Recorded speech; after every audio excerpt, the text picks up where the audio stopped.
क्या तुम्हें आर्मी की कमांड्स पता है? तुम बताओ। ट्रॉपिकल साइक्लोन को बनने में 5 कंडीशन चाहिए होती हैं, क्या है? हाँ भाई प्रशांत, फ्रंटोजेनेसिस क्या होता है? अनुराग बताएगा। एटमॉस्फेरिक लेयर्स बताएगा। समर सोल्स्टाइस कब आता है? North Atlantic drift cold current है, वार्म करंट है? Name the factors which are helpful for formation of soil. There are 5 factors. तो पढ़ लो, ठीक है, पढ़ना है और कुछ नहीं करना। Next chapter is water in the atmosphere. Water in the atmosphere, ये चैप्टर का नाम भाई। वाटर होता है एटमॉस्फेयर में। Amount of water vapour present in the atmosphere is called humidity. Humidity क्या है? जितना वाटर वेपर एटमॉस्फेयर में है उसको ह्यूमिडिटी बोलते हैं। ह्यूमिडिटी नापने के 2 तरीके हैं भाई। एक एब्सोल्यूट ह्यूमिडिटी, एब्सोल्यूट ह्यूमिडिटी, यानी डायरेक्ट बोलेंगे कि कितना अमाउंट ऑफ वाटर पर है। जैसे बोला कि इसमें 4 ग्राम पर क्यूबिक मीटर है, ये बोल दिया। अब इसमें ये नहीं पता कितना आना चाहिए था, कितना नहीं है, हमने बस बोल दिया एब्सोल्यूट कि इतना अमाउंट है। हमें नहीं पता ये उस एरिया कितना परसेंट है, बस बोल दिया कि एग्जैक्ट नंबर दे दिया कितना, जैसे 4 या 100 या 400। क्या यूनिट है? ग्राम पर क्यूबिक मीटर, ग्राम पर क्यूबिक मीटर। क्यूबिक मतलब थर्ड, ठीक है, पावर 3 ग्राम पर क्यूबिक मीटर एब्सोल्यूट ह्यूमिडिटी की यूनिट। एक होती है रिलेटिव ह्यूमिडिटी।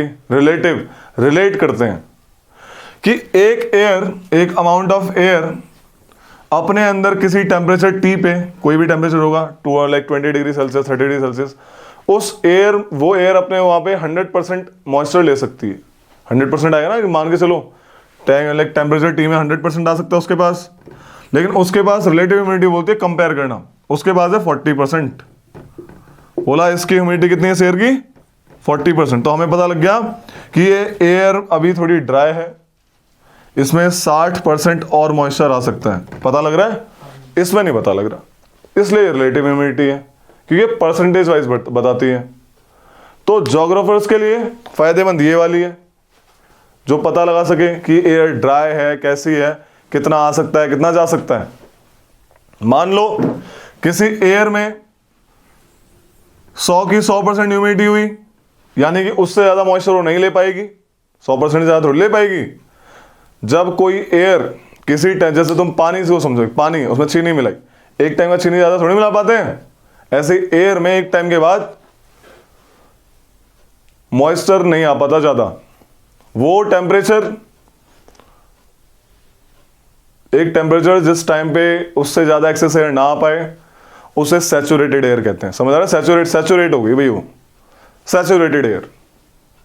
और उस टेम्परेचर को क्या कहते हैं जिस टेम्परेचर पे सैचुरेशन अगर हुआ? Due point. क्या इस टेम्परेचर को बोला गया? क्या?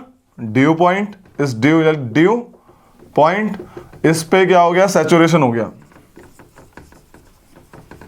यानी 100% मॉइस्चर आ गया। समझ आ गया? ड्यू पॉइंट क्या है, सैचुरेटेड एयर क्या है। एक किसी टेम्परेचर पे, मान लो अगर मैं किसी सैचुरेटेड एयर का टेम्परेचर बढ़ा देता हूं तो उसकी कैरिंग कैपेसिटी बढ़ जाती है। जैसे तुम अगर चीनी मिला हुआ पानी को गर्म करोगे, तुम और चीनी कैसे मिक्सर करो, मिलती जाएगी। अलग अलग टेम्परेचर पे अलग अलग सैचुरेशन होता है, ठीक है रे? तो लिख लो इसको हल्का सा। लेकिन एक टाइम पे तो आके दोनों मिल ही जाते हैं। उसको तो क्रिटिकल टेम्परेचर बोलेंगे फिर। किसको? जो सैचुरेशन जो आ रहा है उसको। ड्यू पॉइंट, ज्योग्राफी में मॉइस्चर को ड्यू पॉइंट बोलते हैं। वो सॉल्यूशन सॉल्यूट वो अलग है, दिस इज ड्यू पॉइंट, ठीक है? तो लिख लो इसको।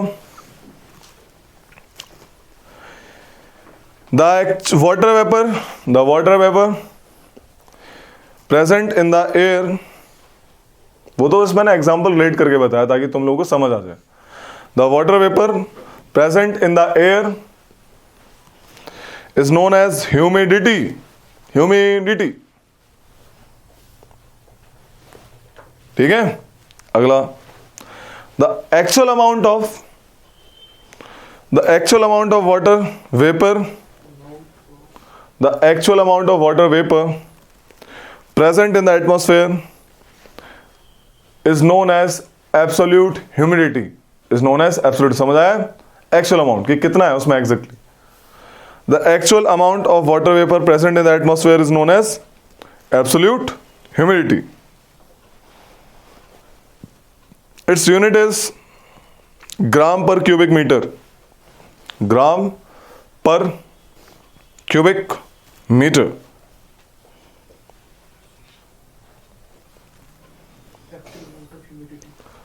अब अगला लिखते हैं रिलेटिव ह्यूमिडिटी के बारे में। The percentage of moisture, the percentage of moisture present in the atmosphere, the percentage of moisture present in the atmosphere as compared to its full capacity. समझ आ रहा है? As compared to its full capacity at a given temperature, at a given temperature is known as relative humidity, is known as relative humidity। पहला change करो, relative humidity कहां पे ज्यादा होगी, ओशन के ऊपर या फिर लैंड एरिया के ऊपर? क्यों? मॉइस्चर मिलेगा, सिंपल सी बात है ना। तो ये चीजें हैं, सोचना है, अपने आप रिलेट हो जाएगा। लिख लो, the air containing moisture, the air containing moisture to its full capacity, to its full capacity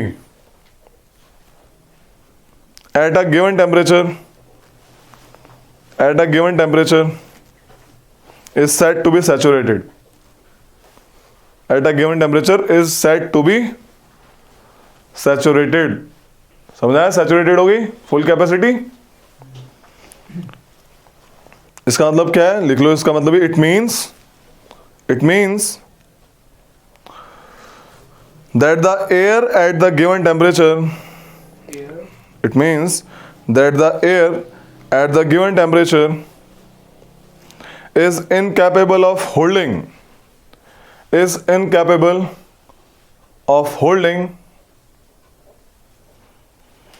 any additional amount of moisture, holding any additional amount of moisture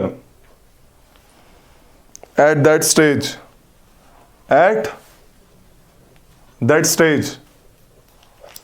paragraph change, the temperature at which saturation अगर, the temperature at which the saturation occurs in a given sample of air, the temperature at which temperature occurs, pen दो भाई इसको, हाँ भाई, the temperature at which, the temperature at which saturation occurs in a given sample of air is known as dew point। The temperature at which saturation occurs in a given sample of air is known as dew point। समझ आया due point क्या है? Due point के बाद जैसे due point reach हो गया, condensation start होता है। Condensation, evaporation is adding of moisture in the air.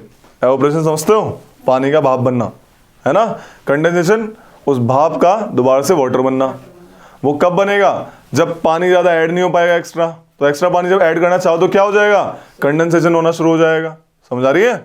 तो कंडेंसेशन क्या होता है? When the saturated air find some cooling surface, find some salt material और हाइग्रोस्कोपिक न्यूक्लियाई, जो सी सॉल्ट होते हैं वो भी ऑपरेट हो जाते हैं ऊपर की तरफ हल्का हल्का। तो ऊपर डस्ट पार्टिकल, सी सॉल्ट, पोलन ग्रेन्स, ये सब मिलते हैं और ये आपका जो वाटर वेपर क्या करता है, उनके ऊपर स्टिक हो जाता है and finally condensed, this forms the cloud. Condensation कहीं भी हो सकता है। अगर नीचे हो रहा है धरती पे किसी सॉलिड ऑब्जेक्ट पे, सुबह सुबह देखना घास के ऊपर ओस मिलती है, ड्यू कहते हैं उन्हें, क्योंकि ड्यू पॉइंट पे बन रही है। Condensation which occurs in early morning in solid area, in solid, घास सॉलिड है या solid object, because of cooling surface, वो सरफेस क्या है, कूल हो गया है, तो उस एयर को, सैचुरेटेड एयर को कूलिंग हो जाती है, and finally condensation occurs on glass blades on solid surface. अगर वो कूलिंग अबव फ्रीजिंग पॉइंट पे होती है उसे ड्यू बोल दिया, अगर वही कूलिंग एट और बिलो फ्रीजिंग पॉइंट पे होती है क्या बोलेंगे उसे, फ्रॉस्ट, फ्रॉस्ट बोल दिया, फ्रॉस्ट जम गई, दिस इज द केस। अगर हवा में हो गई क्लाउड्स बोल दिया। In the troposphere when the condensation occurs what happens, cloud formation occurs, this is the effects of condensation. Simple, समझ आ रहा है क्या कहानी है? तो लिख लो ड्यू वाला, हेडिंग डालो ड्यू। वो जो ठंडी बर्फीली हवाएं चलती हैं उन्हें क्या बोलते हैं? वो अलग है, अभी बताएंगे। वो हवाएं वो तो नॉर्मल है, ब्लिजर्ड्स, ठीक है, फोन, ये सभी अलग अलग मामला है। ये टाइप्स ऑफ विंड्स हैं, अलग अलग एरिया में अलग अलग चलती हैं। ओके, इनको मैं अलग से एक बार लिखवा दूंगा क्योंकि इंपॉर्टेंट है। जब मैं लिखवाऊंगा, जब मैं मैपिंग कराऊंगा ना अलग कॉन्टिनेंट की, उसके हिसाब से वहां की विंड भी लिखवा दूंगा। ओके, कनाडा में ब्लिजर्ड्स वगैरह चलती है, यूएस कनाडा में, ठीक है। इधर फॉन चलती है, हर्मेटन चलती है इजिप्ट के पास, नाइजीरिया के पास भी चलती है, ठीक है। डॉक्टर्स विंड भी कहते हैं कि गर्म होती है, बर्फ को पिघला देती हैं, उस एरिया का टेम्परेचर लो हाई कर देती है, कंपैरेटिवली फायदेमंद होती है। ब्लिजर्ड खतरनाक होती हैं, अपने साथ स्नोफ्लेक्स भी लाती हैं। अगर तुम बाहर निकल गए चीरती हुई निकल जाएंगी।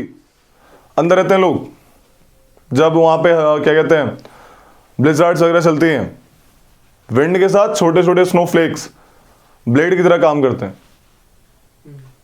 ओके, ये तो नॉर्मल सीजनल, मतलब वहाँ की लोकल विंड्स का नाम। साहब हमारे यहाँ लू लोकल विंड्स का नाम अलग अलग कंट्री में, ठीक है। तो ड्यू के बारे में, due when moisture is deposited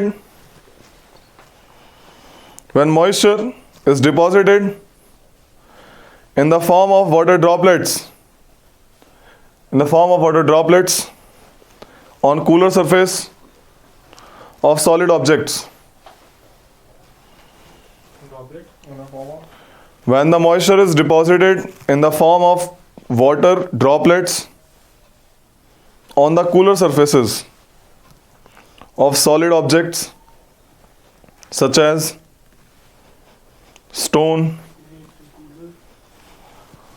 तेरे लिखो, such as stones, grass blades and plant leaves, it is known as dew. Object, solid object पे आएंगी नीचे की तरफ, ठीक है। सेम ऑब्जेक्ट रहेंगे लेकिन टेम्परेचर एट फ्रीजिंग पॉइंट और बिलो फ्रीजिंग पॉइंट होगा तो फ्रॉस्ट जम जाएगी। लिख लो frost. Frost forms on cold surfaces when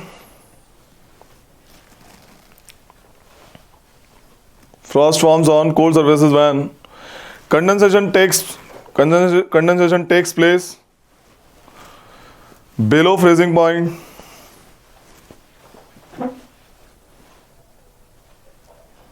that is the dew point, the dew point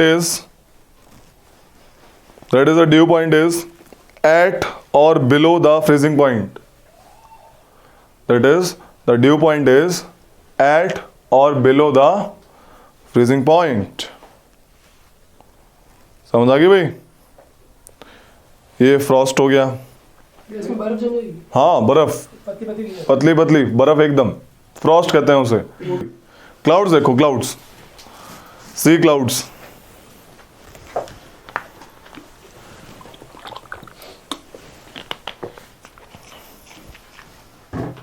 depending upon the shapes, size and appearance there are different types of cloud। number 1 लिखो,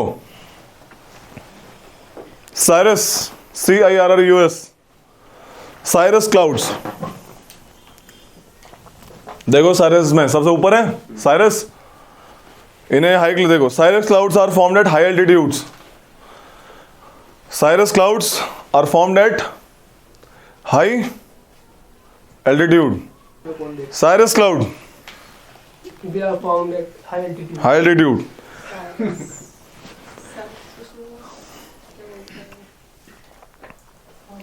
दे have feathery appearance, पंख की तरह दिखते हैं, feathery, इनका appearance कैसा है, feathery appearance, हमेशा व्हाइट कलर होते हैं, they are always white in colour,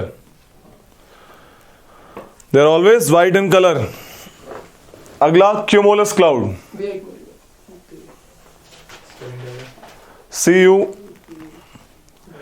CUMULUS, cumulus clouds looks like cotton wool।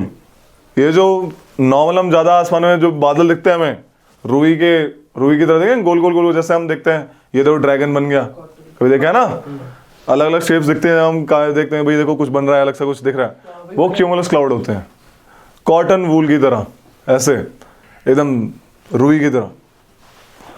क्या है cumulus cloud look like, cotton wool.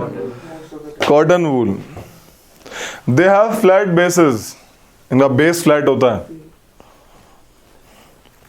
स्ट्रेटस, stratus देखो, stratus, third one स्ट्रेटस,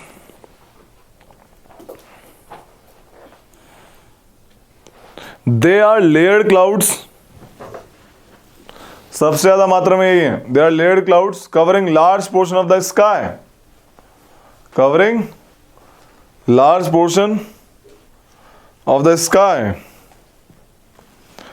nimbus cloud, नींबू यानी इनमें पानी होगा ज्यादा, निम्बस क्लाउड, Nimbus तो भी है नहीं?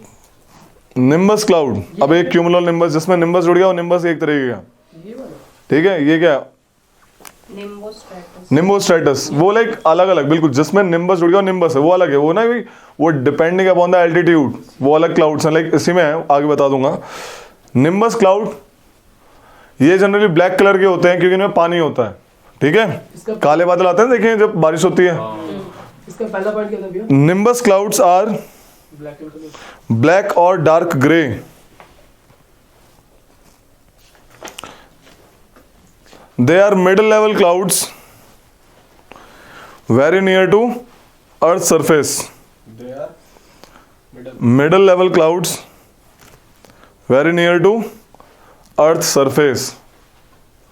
और जो तुम्हारे मैंने फिगर दिखाई इसमें अलग अलग नाम होंगे, ऐसे होंगे देखो, साइरस, साइरोस्ट्रेटस, साइरोक्यूमुलस, एल्ट्रोस्ट्रेटस, एल्ट्रोक्यूमुलस, स्ट्रेटोक्यूमुलस, निम्बोस्ट्रेटस, है ना। तो जिसमें निम्बो जुड़ गया यानी उसमें पानी है, वो मस्त बारिश करेगा। निम्बोस्ट्रेटस जो है इसमें वो वर्टिकल क्लाउड्स होते हैं, नीचे से ऊपर की तरफ जाते हुए दिखते हैं, देखो इसमें भी ऐसे दिख रहे होंगे, वर्टिकल क्लाउड्स दिख रहे हैं, ज्यादा मात्रा में पानी होता है इनमें। ग्रे होते हैं, इसमें लिख लो, they are opaque to sunrays, sunlight नहीं आती ना जब ये डार्क होते हैं, देखे होंगे काले बादल, सनलाइट नहीं आ पाती, ओपेक टू सनरेज। अब है most important topic precipitation, heading डालो प्रेसिपिटेशन, बस 3 ही क्लाउड लिखेंगे? काफी है। क्यूमुलस से ही क्वेश्चन आ जाएगा, मोस्टली क्वेश्चन क्यूमुलस से पूछे हुए हैं। डस्टर कहाँ गया बे? वो वाला कहाँ पे? क्या? भैया आपने इसमें लिखा था पानी से ज्यादा इनमें होता है। किन में? ये निम्बस, लिखा है नहीं? तो ग्रे और डार्क का बता ही दिया ना, उसमें बारिश वाले क्लाउड है। दे ब्रिंग्स रेन लिख लो, they brings rain in good quantity, raining clouds, rain bearing clouds. Black क्यों होता है? पानी है, सनलाइट नहीं आ रही ठीक से, पानी वाले है, तभी तो ब्लैक एंड डार्क ग्रे हैं, लाइट ठीक से स्कैटर नहीं हो पाई तो ब्लैक कलर दिखा दिया उनका, ठीक है भाई, लाइट को पास ही नहीं होने दिया उनको, तो जहाँ लाइट नहीं वहाँ पे कलर नहीं, दैट्स अ स्पेस लुक एकदम डार्क, ठीक है।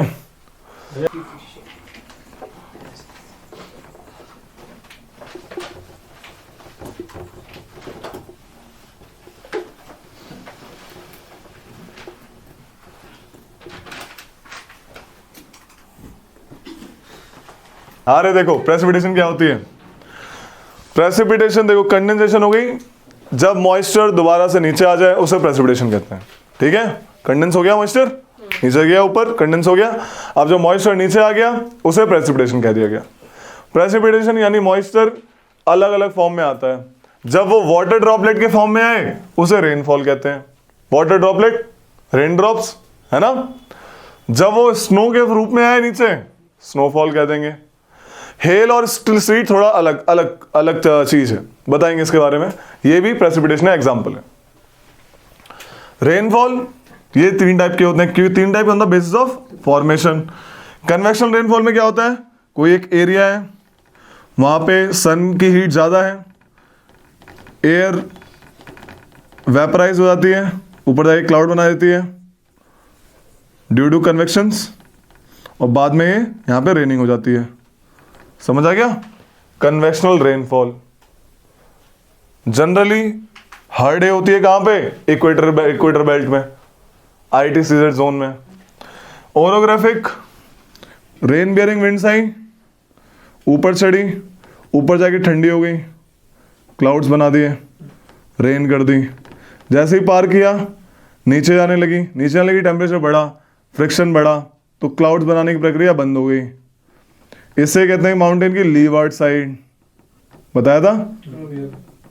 इसे विंडवार्ड साइड, इसमें यहाँ पे बारिश नहीं हो पाती क्योंकि लीवार्ड साइड से कहते हैं rain shadow effect, rain shadow area.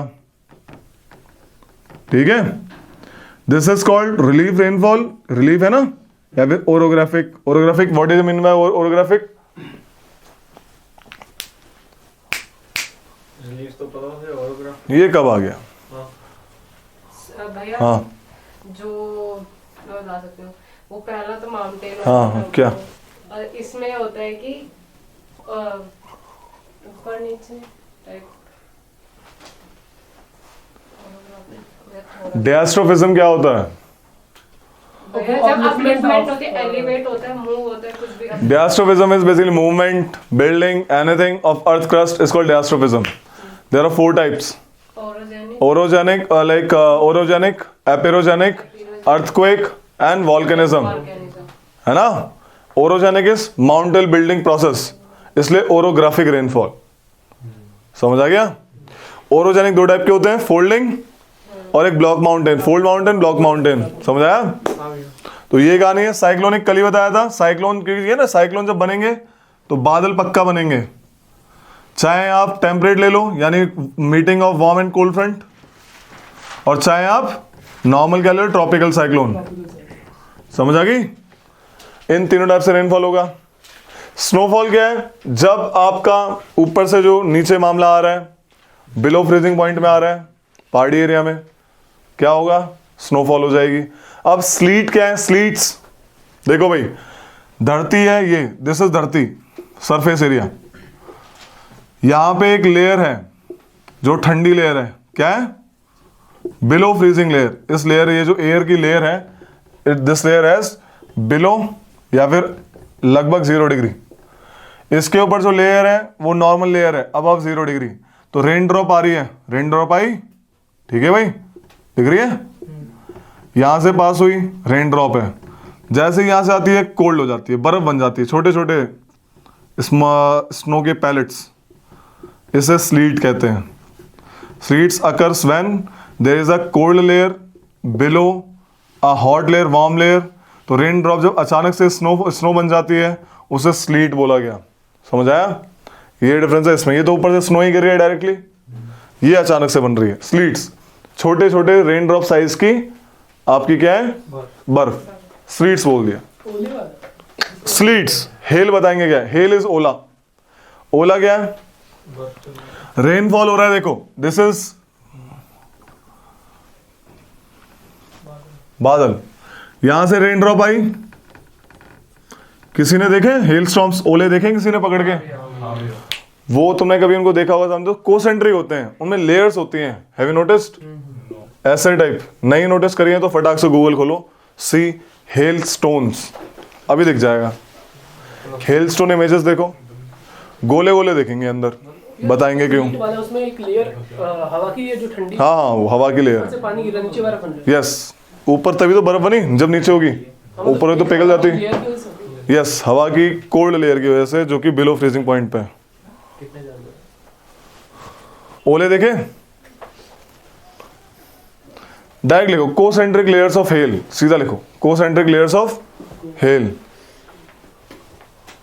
किस पे, गूगल पे लिखना? हाँ, और क्या लिखोगे? मैं बोला नोटबुक वगैरह। ओके, गूगल पे लिखो कोसेंट्रिक लेयर है। सुनो इधर देखो, तो यहाँ पे जब बारिश गिर रही है, देखो ध्यान से रे, जब बारिश हो रही है तो यहाँ पे है ना एयर चल रही है। तो जब एयर चलती है, ये बेचारी बूंद नीचे आने से पहले ऊपर चली जाती है, और ऊपर हवा इनको ऊपर ले जाती है, ऊपर जाती है, ठंडी हो जाती है, बर्फ बन जाती है।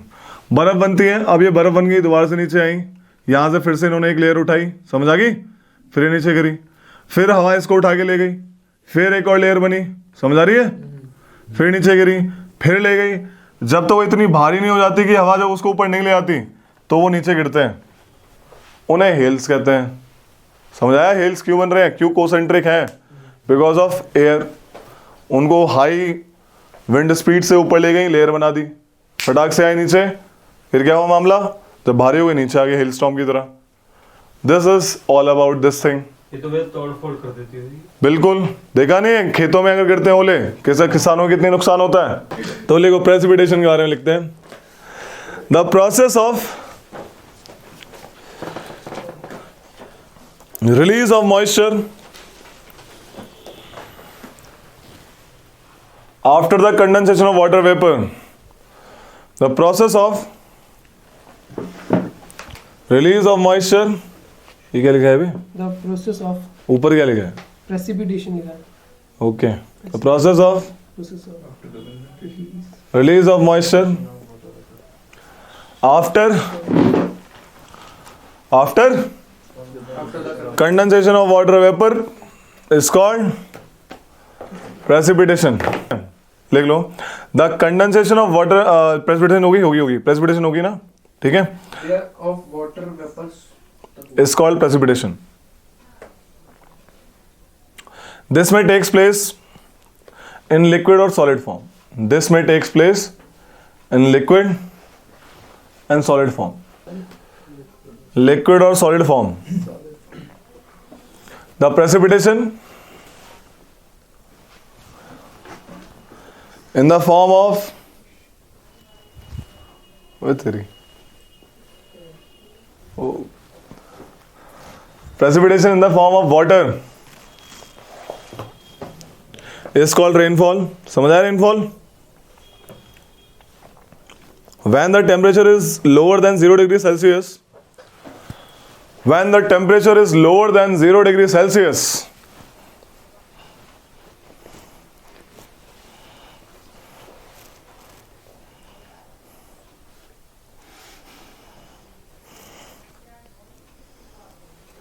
precipitation takes place in the form of fine flakes of snow। अभी फोन में क्या देख रही हो? कुछ नहीं, ऐसे ही? पकड़ा है बस, अरे चीटिंग कर रही हो, इधर देखो। फिर ठीक है। Fine flakes of snow and is called snowfall. Snowfall में क्या होता है, क्रिस्टल का शेप क्या होता है, आता है रे, moisture is released in the form of hexagonal crystals। snowfall में moisture is released in the form of hexagonal crystals।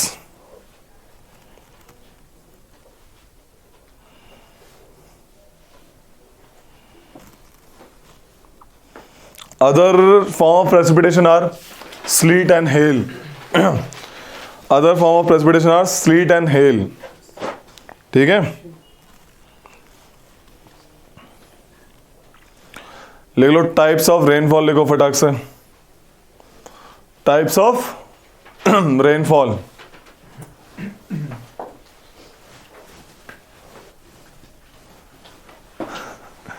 Types of rainfall 3 type के, convectional, orographic and cyclonic. Convectional लिखवा रहा हूं, ओरोग्राफिक पहले बता रखा है, राइट। तो लिख लो कन्वेक्शनल में, और साइक्लोनिक भी लिखवा रखा है, ये दो तो पहले ही हो रखे हैं। कन्वेक्शनल लिख लेते हैं एक बार। कन्वेक्शनल हेडिंग डालो, कन्वेक्शनल रेनफॉल। इसमें लिखो the air on being heated, the air on being heated becomes light and rises up in convection currents. The air on being heated becomes light and rises up. Light हो जाती है, ऊपर से उठती है, फिर वो पता है ये बात, ऊपर आके एक्सपेंड हो जाती है, फिर नीचे गिरेगी। हाँ रे, what do you mean by Ferrel cell? Parallel cell हाँ, पोलर से नीचे एक तो निप्पो होता है, एक एवरेडी और एक Feral.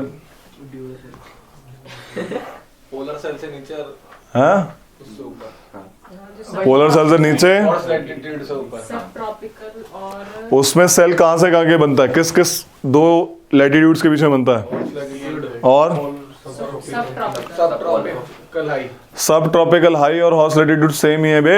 High polar, low polar high, low high, We are low, polar high, sub polar high. जो ट्रॉपिकल वाला समझ गए ना आप? ट्रॉपिकल कैंसर वाली बात ट्रॉपिकल कहना चाह रहा हूँ मैं। वाले से लो पोलर की तरफ जाएगा। यानी सब ट्रॉपिकल हाई से सब पोलर लो की तरफ जाता है, उसे कहेंगे फेरल सेल। कौन से विंड्स बहती हैं उसमें? वेस्टर्ली वेस्टर्लीज बहती हैं। ठीक है, क्या है भाई, क्या क्या लिखा? Light and rise up. तो भैया फेरल सेल अलग है, निप्पो अलग है, समझा? निप्पो की बैटरी यूज करी है? किसकी करी है? लिखो फिर। As it rises it expands and loses heat, and consequently as it rises it expands and loses heat, and consequently losses loss कर दिया, छोड़ दिया, loses heat and consequently condensation takes place, and consequently condensation takes place and cumulus clouds are formed. Cumulus कैसे होते हैं? Wool like, cotton wool like. Very good.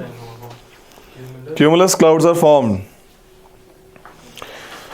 with thunder and lightning. With thunder and lightning, heavy rainfall takes place, but this does not last long. Does not last long. ज़्यादा देर के लिए नहीं होती, थोड़ी देर के लिए होती है। लिख लो इसमें। It is very common in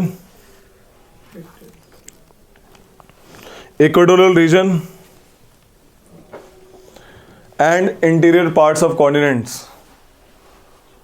especially in northern hemisphere, equatorial region and interior parts of continents,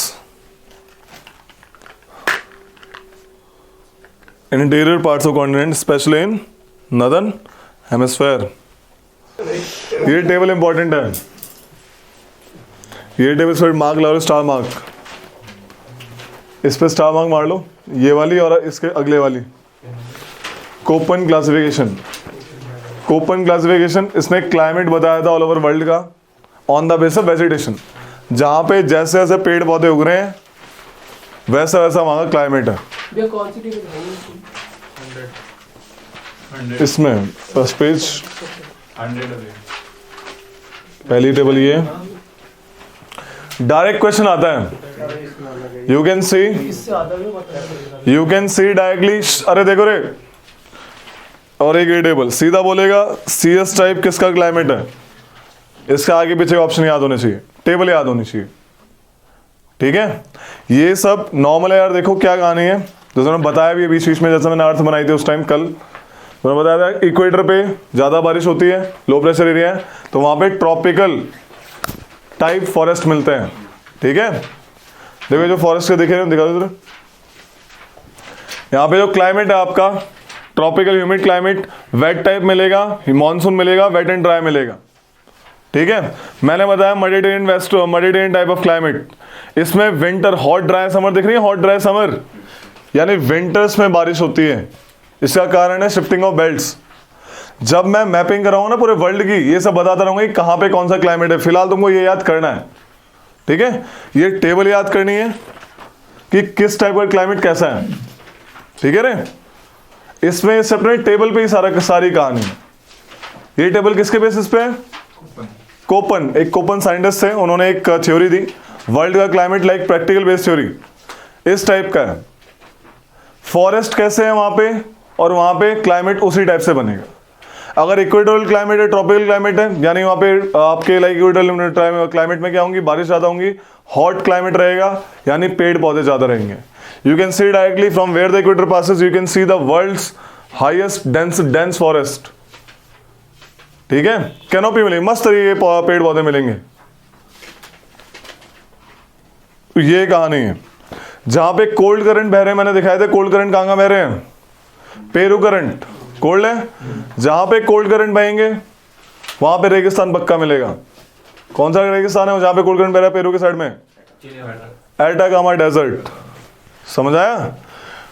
Africa के साइड में आएंगे कालाहारी डेजर्ट मिलेगा। ऊपर कैनरी करंट है, सहारा डेजर्ट मिलता है। इधर कोल्ड करंट है, यहां पे आएगा आपका प्रॉपर तरीके से Mojave desert in this USA, Mojave desert. उधर सहारा डेजर्ट आ गया। ऑस्ट्रेलिया, यहाँ पे कोल्ड करंट है ऑस्ट्रेलिया के वेस्ट में, तो यहाँ पे प्रॉपर आधा ऑस्ट्रेलिया डेजर्ट ही है। जब वर्ल्ड की मैपिंग करेंगे अपने आप आ जाएगा सारा। ये बता रहा हूं कि जहां पे कोल्ड करंट बहेगा वहां पे वर्ल्ड के डेजर्ट हैं, बारिश नहीं होती वहां पे, ठीक है।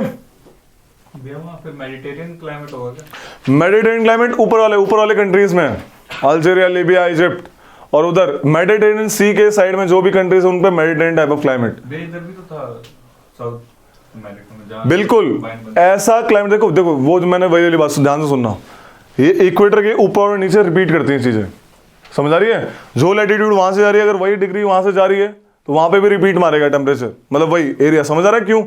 क्यों सेम है ना, वो तो सन आधा उधर जा रहा है तो रिपीट करते हैं। जैसे ट्रॉपिकल बेल्ट्स भी देखी होंगी, सब ट्रॉपिकल है, सब ट्रॉपिकल है, सब पोलर लो, सब पोलर लो, पोलर है, रिपीट मार रही है तो बिल्कुल होगा। यहां पे भी है, यहां पे भी है, ये ऑस्ट्रेलिया में भी है, ठीक है। ये कहानी है, करवाता रहूंगा, इनके बारे में बताता रहूंगा। When I will deal with the world mapping में अपने आप समझ आएगा। ओके बोलो। तो ये टेबल याद करनी है। टेबल का सीधा मतलब समझा देता हूं। नो ड्राई सीजन मतलब पूरे साल में कोई ड्राई सीजन नहीं है। ट्रॉपिकल वेट, ठीक है, ए से बोल दिया उसको। ट्रॉपिकल मॉनसून कैसा होता है? शॉर्ट ड्राई सीजन, थोड़ा ड्राई सीजन होता है ना, तो monsoon type of climate. Winter dry season is tropical wet and dry, यानी गर्मियों में बारिश होगी, विंटर में बारिश नहीं होगी, सिंपल सी बात। ड्राई क्लाइमेट यानी ओवरऑल ड्राई क्लाइमेट होगा, लेकिन किस टाइप का, यानी ग्रासलैंड टाइप का मामला होगा। Grassland dry climate. तो सब ट्रॉपिकल स्टेपीज का है यूरोप में, स्टेपी ग्रासलैंड लिखवाए थे, ग्रासलैंड टाइप है। लो लैटिट्यूड सेमी एरिड और ड्राई। सब ट्रॉपिकल डेजर्ट और सब ट्रॉपिक, छोटा लाइक क्या कहते हैं, एरिड एंड सेमी एरिड। तो desert is total arid climate, low latitude arid और ड्राई, सेमी एरिड नहीं है, टोटल ड्राई, ठीक है। Mid latitude steppe, mid latitude में भी स्टेपीज है, ठीक है। आपके जो है आपके प्रेरीज, पेम्पास, डाउन्स, वेल्ड्स, ये कहानी है। टेम्परेट ग्रासलैंड्स, ग्रासलैंड क्यों है? क्योंकि बारिश कम मात्रा में हो रही है उनके, और उनके आसपास डेजर्ट्स भी हैं। वेल्ड साउथ अफ्रीका में, उसको ऊपर कालाहारी डेजर्ट मिलेगा। ग्रासलैंड वहीं मिलेंगे इसके आसपास डेजर्ट होगा। ऐसे वही वाली बात, पहले ट्रॉपिकल एवरग्रीन फॉरेस्ट, फिर सेमी एवरग्रीन, फिर डेसिडियस, फिर ड्राई, और फिर एकदम वही सपाट एरिया। यही तो होता है एकदम क्लासिफिकेशन। वही कहानी है जो इंडिया में करवाई, उसी केस में इसको वर्ल्ड के लेवल पे बांट दिया, ठीक है। मेडिटेरेनियन ड्राई हॉट समर, ये फेमस है। वहां पे विंटर में बारिश होती है कि अर्थ सन नीचे आता है। वेस्टर्ली सीधा रेन ले जाती है वहां पे। क्या कहना चाहता हूं, देखो समझ रहे हैं इस चीज को, हल्का सा बताएंगे। ये है आपका अर्थ, ये इक्वेटर, ये 23, ये भी 23 हाफ। यहां पे कौन सी विंड चलती है? चल रही है। तो ये इधर से इधर आ रही है, देखो ऐसे आ रही है ना राइट। अगर यहां पे कोई सपोज यहां पे कोई कॉन्टिनेंट है, दिख रहा है, और यहां पे सी है, यहां पे सी है, यहां से विंड्स आ रही हैं, तो सी की तरफ से कॉन्टिनेंट की तरफ आ रही है, ईस्ट से आ रही है ना, तो ईस्टर्न पार्ट पे बारिश होगी दबा के। ऐसे ही वेस्टर्लीज वेस्ट कोस्ट पे बारिश करती हैं दबा के, क्योंकि अगर वो ओशन से आ रही है। समझ आ रहा है क्यों हो रहा है ये तो सदाबहार है ना, वेस्ट कोस्ट से करेगी। लेकिन क्या होता है विंटर्स में, यानी नॉर्दर्न में विंटर कब आएंगे? जब सन यहां पे होगा, आया ना, तो यहां पे हल्का सा बेल्ट शिफ्ट हो जाती है यहां पे, तो वेस्टर्ली यहां की जगह थोड़ी यहां बहने लगती है। इस केस में ये जो मामला आता है, ये मामला यहां पे आता है एग्जैक्टली। देखो सन, ये देख रहे मेडिटेरियन सी, यहाँ पे वेस्टर्ली लाइक वेस्टर्ली ऐसे बहती है नॉर्मली, लेकिन थोड़ा शिफ्टिंग होने वजह से यहाँ पे आना शुरू हो जाता है। तो ये पानी उठाता है मेडिटेरियन सी से और सीधा बारिश करता है सर्दियों में। वरना यहाँ पे बह रही थी वो बेचारी, तो यहाँ से बारिश नहीं होती, तो पूरा कॉन्टिनेंटल एरिया बीच का। लेकिन जब यहाँ से वेस्टर्ली बहना शुरू हो जाती है, वेस्टर्ली है ना, तो यहाँ पे बारिश होती है। और यहाँ पे हमारे क्या आता है फिर? Temperate cyclone, western disturbances. ऐसे ही तो आ रहा है at the end, this is the case. Westerlies की वजह से बारिश होती है मेडिटेरियन क्लाइमेट में विंटर्स में, क्योंकि बेल्ट शिफ्ट हो जाती है, थोड़ी नीचे आ जाती है। ये कहने का मतलब है। इसको वर्ल्ड मैपिंग में बताएंगे क्या है, कहानी नहीं है इसकी, पढ़ो इसकी टेबल को याद करना, कल पूछूंगा।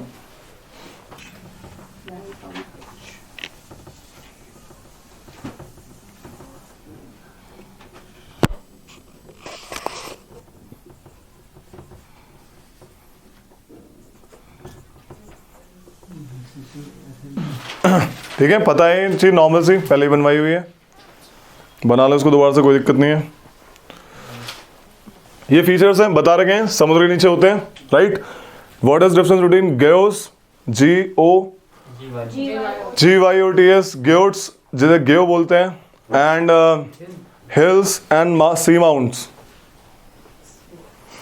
सी माउंट तो तीखे होंगे, तीखे? पीक्स होंगी, मतलब पीक्स होंगी उनकी। हाँ, पॉइंटेड पीक्स, हिल्स वाली तो ऐसे गोल गोल, राउंडेड, और फ्लैट, समतल।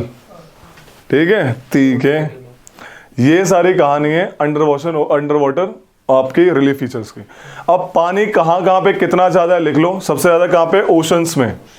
द राइम इज OIGLSARB, ओएगल सर्ब। O for oceans, I for ice and glaciers, G for groundwater, L for lakes, S for क्या? Soil moisture, A for atmosphere, R for rivers, B for biosphere। ठीक है, तो सबसे ज्यादा लिख लो water on earth surface. सबसे ज्यादा कहां पे है? Ocean and ice caps. Ocean, sorry, number 1 is ocean, number 1 is oceans, second ice caps and glaciers, एक साथ है, एक ही बात है। second is ice caps and glaciers, third is lakes, fourth is soil moisture, sorry गलत बोला मैंने, first क्या बोला? ग्राउंड वाटर होगा। हाँ, थर्ड इज ग्राउंड वाटर। ठीक है, लिखा ना ऊपर, third is ground water, L for lakes, S for soil moisture, then atmosphere, then rivers and streams, then biosphere. ठीक है भाई, समझ आया? रिलीफ बता दिए। टेम्परेचर, ये डायग्राम देखो रे, open this diagram.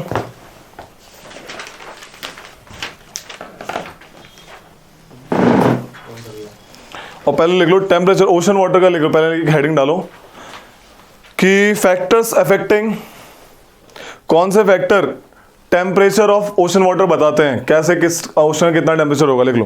Factors affecting temperature distribution of ocean waters, factors affecting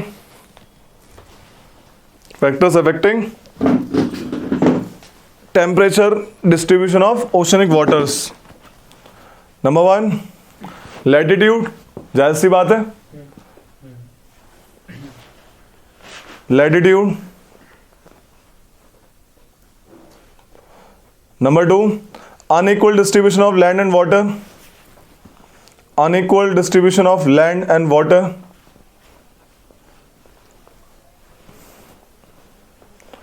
3 prevailing winds।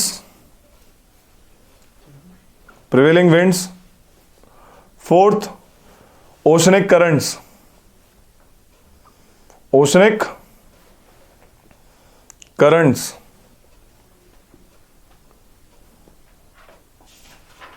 Okay. तो क्या होता है लैटिट्यूड, समझ में आ रहा होगा तुम लोगों को क्या होता है लैटिट्यूड, है ना। लैटिट्यूड कैसे ओशन वाटर का टेम्परेचर अफेक्ट करती है। When you go from low to high latitude you will see there is decrease of air temperature, likewise you will see the temperature of ocean water also decrease when you go from equator towards poles.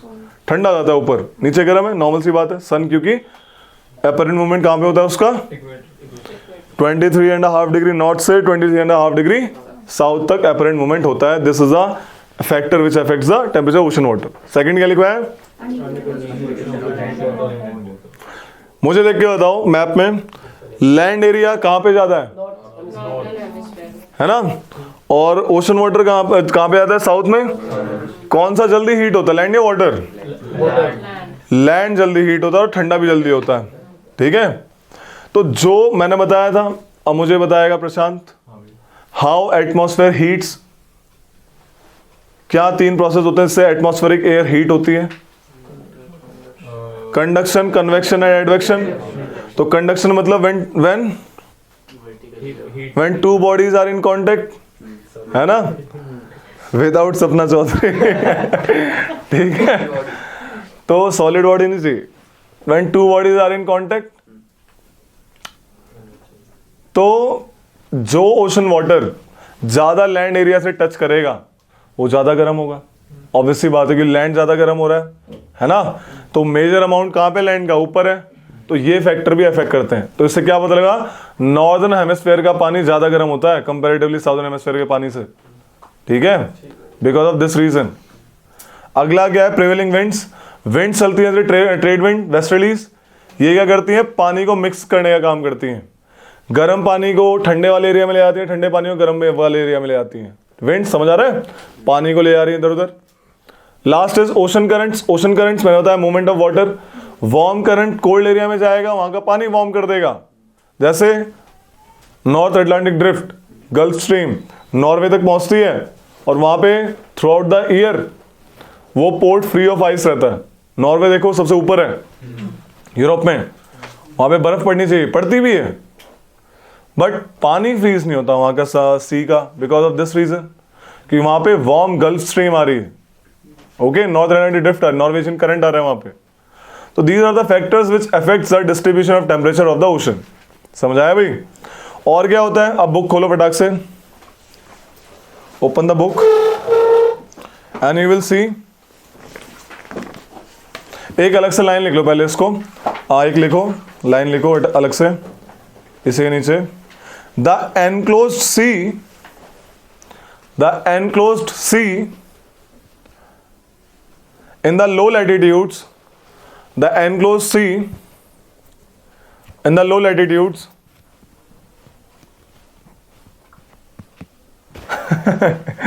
ठीक है। तो the enclosed सी क्या लिखा है,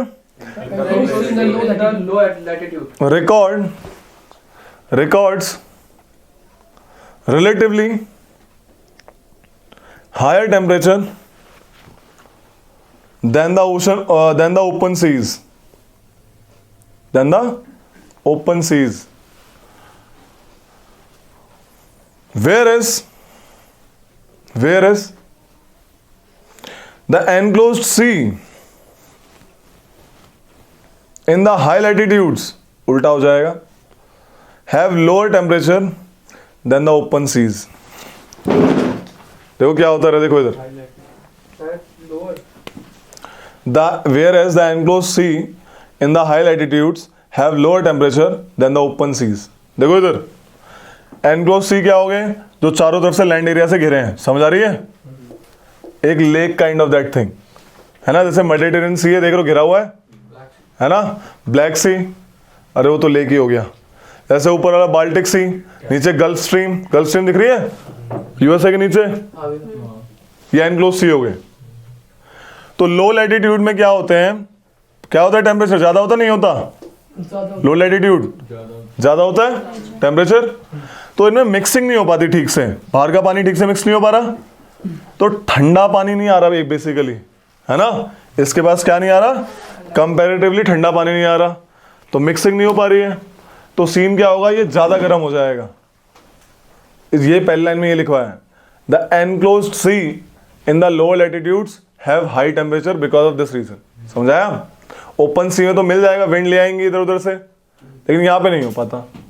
लेकिन इसका उल्टा होगा ऑब्वियस है, ऊपर वाले में जो एनक्लोज सी होंगे ऊपर, जैसे हडसन बे कनाडा में, ठीक है, वो दिख रही है ऊपर कनाडा में, वो छोटा एनक्लोज्ड है, तो वो कम टेम्परेचर है उसका, सेम कहानी, मिक्सिंग नहीं हो रहा, गर्म पानी नहीं मिक्स हो पा रहा, तो फाइनली लो टेम्परेचर होगा उसका। समझ आ गई? सो this is the case.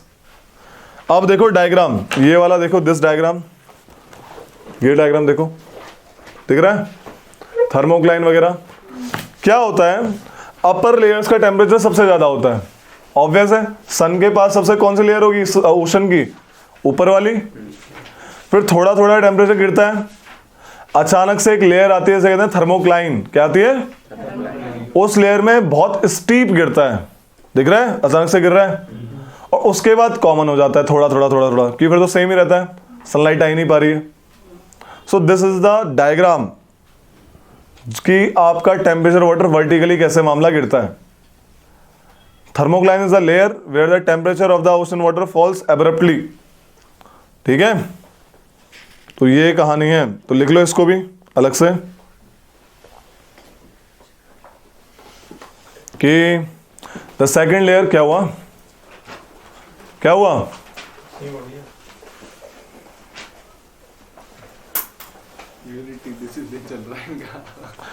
The second layer, ND के लिए आए हो ना तुम, the second layer called the thermocline layer is characterized by, तीन लेयर होती हैं, first layer, second layer, third layer, दिख रही है ना, तीन लेयर अलग से बनी हुई सेग्रेगेट, उसमें थर्मोक्लाइन के बारे में लिखवा रहा हूं, इसमें क्वेश्चन आता है। The second layer called the thermocline layer is characterized by rapid decrease in temperature with the increasing depth, with the increasing depth। कितने मीटर थिक होती है, 500 से 1000 मीटर। द थर्मोक्लाइन इज 500 से 1000 मीटर थिक। ठीक है, इस लाइन को हटाओ, एक लाइन लिखो जो मैंने बता दिया आपको, किस ओशन का, नॉर्दर्न हेमिस्फीयर का ज्यादा टेम्परेचर होगा पानी का या नीचे वाले का, नॉर्दर्न का, रीजन पता है, बिकॉज ऑफ लैंड एरिया, लिख लो। The oceans in northern hemisphere records relatively higher temperature than in southern hemisphere।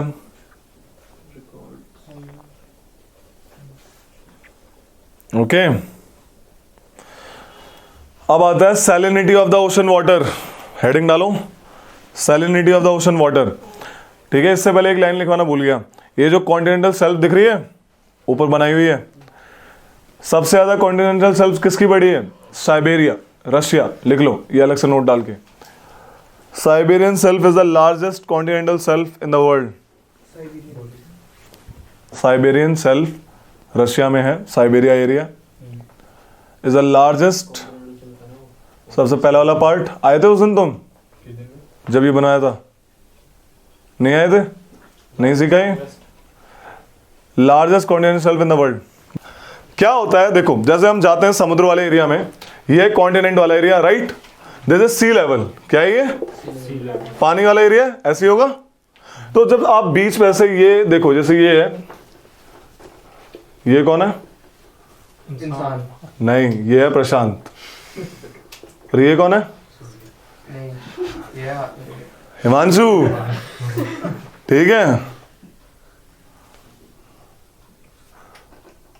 GS class बैठी मिलेगी इधर गोवा के बीच में। ये सुधीर इन दोनों को देख रहा है, देखते हैं क्या करते हैं। मस्त एकदम, चल तकिया लगा के। बोला जाओ जाओ, बाय कर रहा है, जाओ जाओ। ठीक है, ये बोले ओ तेरी। खैर, तो ये दो खड़े हैं, दिस इज जहाँ पे खड़े हैं, this is beach area. Continent थोड़ा थोड़ा खत्म होता है, नीचे आता है पानी की तरफ, ओके। तो यहाँ पे स्लोप बहुत कम है, मतलब अचानक से नहीं गिरता ऐसे पानी रखा पाँव में सीधा नीचे, ऐसा नहीं होता, वी शेप्ड वैली नहीं है, ठीक है। तो हल्का हल्का इसकी ढलान आती है, अराउंड 1 डिग्री 2 डिग्री ऐसे करके हल्की ढलान। तो आप काफी अंदर जाएंगे, डूबेंगे नहीं, मतलब थोड़ा सा अंदर जाएंगे, डूबेंगे नहीं, लेकिन ज्यादा नहीं तो ले जाएगा अंदर, ज्यादा नहीं जाना, ठीक है। ढलान धीरे धीरे आती है, स्लोप थोड़ा कम होता है। लेकिन जैसे एक एरिया आता है, जिसे कहते हैं सेल्फ ब्रेक, क्या कहते हैं, सेल्फ ब्रेक कहते हैं इस एरिया को। सेल्फ ब्रेक आती है, वहां से अचानक से एरिया स्लोप हो जाता है, देख रहे स्लोपी, इस स्लोप एकदम ज्यादा गहरा हो रहा है, इसे कहते हैं कॉन्टिनेंटल स्लोप। क्या कहते हैं, समझ आ रहा है क्या क्या समझा रहा हूं। तो दिस एरिया, ये भी कॉन्टिनेंट ही, अभी कॉन्टिनेंट वाला एरिया यानी लैंड एरिया, ये यहां पे जो खत्म होता है, यहां से ओशन वाली बाउंड्री शुरू हो जाती है कि भाई ओशन की धरती आ गई, ये प्लॉट ओशन का है, समझ आ गई, यहां तक कॉन्टिनेंट वाला एरिया। तो यहां से ओशन फ्लोर शुरू, यहां से कॉन्टिनेंटल फ्लोर, ठीक है रे। ये जो अब यहां से आए, जब यहां से आए, उल्टे काम नहीं करने, बाहर निकाल दूंगा, गलती से समझ आ रही है। तो यहां से जब आए, तो ये जो है ना ऊपर से गिर रहा है, जब ये स्लोप नीचे गिर रहा है, तो ऊपर से मिट्टी ला रहा है, काफी मिट्टी ला रहा है, तो यहाँ पे थोड़ा सा हाई एरिया बन जाता है मिट्टी की वजह से, क्योंकि ना इधर ढलान है, मिट्टी आई नीचे, वेव्स की वजह से, किसी भी एरिया की वजह से, इसे कहते हैं कॉन्टिनेंटल राइज, थोड़ा बढ़ गया, राइज हो गया, कॉन्टिनेंटल राइज। तुम आई थी उस दिन, गुड, ठीक है। और क्या क्या प्लेन्स होते हैं, जो धरती, जो प्लेन एरिया होता है समुद्र के नीचे, देखो जब साइंटिस्ट नहीं गए थे समुद्र के पास, समुद्र के नीचे, उन्हें लगता था समुद्र पूरा प्लेन है नीचे, बट ऐसा नहीं था। When they reached समुद्र, नीचे उन्होंने ओशन प्रोफाइलिंग करी, उन्होंने बहुत सारी शेप्स देखी, राइट। तो जब ये नीचे आए, तो प्लेन भी था नीचे, तो उसे अबाइसल प्लेन बोला गया, जैसे प्लेन एरिया जो ना ही ऊपर ना नीचे, ऐसा करके। नीचे जो पहाड़ मिले, जिनकी पॉइंटेड पीक्स थी, पॉइंटेड, चोंचदार, उन्हें सी माउंट्स बोला गया। क्या बोला गया, सी माउंट। जहां पे प्लेट सबडक्ट होती हैं, वो ट्रेंच है, ट्रेंच मतलब V shaped, V shaped trench ही मैंने बताया था, ट्रेंच वी शेप्ड होते हैं, लेकिन इनके साथ डीप सी होते हैं, जैसे उन्होंने मरीना डीप या मरीना ट्रेंच, एक ही बात है। तो ये ओशनिक डीप्स जो कि यू शेप्ड होते हैं, इनकी क्वालिटी क्या होती है, एक साथ होते हैं। मैंने यहाँ पे अलग से बनाया ताकि समझ में आए तुमको, ठीक है। जब ये सी माउंट्स एरोड होते हैं ऊपर से, हल्के हल्के एरोड हो गए, वेव चल रही हैं, तो राउंड शेप बन जाते हैं। क्या बन जाते हैं, तो उन्हें हिल्स बोलते हैं, राउंड शेप्ड। और कभी और ज्यादा एरोड हो गए तो फ्लैट बेस बन जाते हैं, फ्लैट दिख रहा है एकदम, उसे गेओट्स बोलते हैं, गेओ बोलते हैं, टी साइलेंट। तो ये सारी आपकी ओशन प्रोफाइलिंग, समझाया। ओशन में ऐसा मिलता है मामला। लास्ट वाला वो प्लेटी होते हैं, गेओट्स, प्लेटी काउंट ऑफ थिंग, प्लेटी काउंट ऑफ थिंग, बड़ा बड़ा होता है ना, बहुत ही। हाँ, हिल्स ही है वो, लेकिन फ्लैट शेप्ड हिल्स हैं, ठीक है, फ्लैट शेप्ड माउंटेन। प्लेटो तो काफी बड़ा एरिया में आ गया, ये बात अच्छी। ठीक है। अब लिख लो भाई सैलिनिटी। तो salinity of ocean water, salinity मतलब खारा पानी, नमकीन पानी, ओशन में बहुत सारे सॉल्ट है, पी सकते हो पानी, नहीं पी सकते, खारा है। सुनिए ना एक लाइन, देयर की एक poem, there is water and water everywhere but no water to drink and not a single cost. किसकी है, आबू धाबी में होती है, मतलब उसकी रिलेटिव कुछ पढ़ाया था बच्चों एक स्टोरी है, हाँ एक पोयम है जिसमें एक नाम याद नहीं आ रहा, पता नहीं शायद वो नहीं है भैया, ये छोटी क्लास में होती है। वो एनसीईआरटी। हाँ दुबई में। शेक्सपियर? तुम ब्रूटस अरे हो। वो जो कौन था फोटो बनी ब्रूटस? होती है एक शेख शेख की, ब्रूटस कौन था? पर बैठ के, वही वही वही है ना? अबे और तो उसमें वो अबे बताते क्या चल रहा है ये प्लस के क्या? ठीक है। बस चल रहा है। अरे बड़े मारूंगा तुम लोगों को। ठीक है, सैलिनिटी ऑफ ओशन वाटर में लिखो कि भाई देखो क्या होता है इसमें, आपका अलग अलग अमाउंट ऑफ सॉल्ट डिजोल्व होते हैं। ठीक है, तो लिख लो इसमें, salinity is a term used to define, salinity is a term used to define the total content of dissolved salts, the total content of dissolved salts in the seawater. It is calculated as salt in the seawater. It is calculated as amount of salt dissolved in 1 kg of seawater. 1 kg of seawater. It is usually expressed as, क्या unit है इसकी? It is usually expressed as parts per thousand, PPT. ठीक है, कितनी salinity? 4 part पर 1000, 6 parts पर 1000। और इसको दर्शाते कैसे हैं भाई? इस टाइप से, ये देखो, ये है पार्ट्स पर 1000। समझ आ गई? ये इसकी यूनिट है पार्ट्स पर 1000 की। कौन से ओशन को ब्रैकिश वाटर ज्यादा खारा कहते हैं, जिसकी सैलिनिटी किससे ज्यादा होती है? 24.7 पार्ट्स पर 1000 से। समझ आ गई? Are called brackish. लिख लो, salinity of 24.7 parts per 1000 has been considered as upper limit to demarcate brackish water. Demarcate brackish water. Brackish, BRAKISH, brackish water. ठीक है, इसके फैक्टर्स कल लिखवाएंगे क्या क्या डिपेंड करते हैं। कल खत्म करते हैं ज्योग्राफी, कल खत्म हो जाएगी। हाँ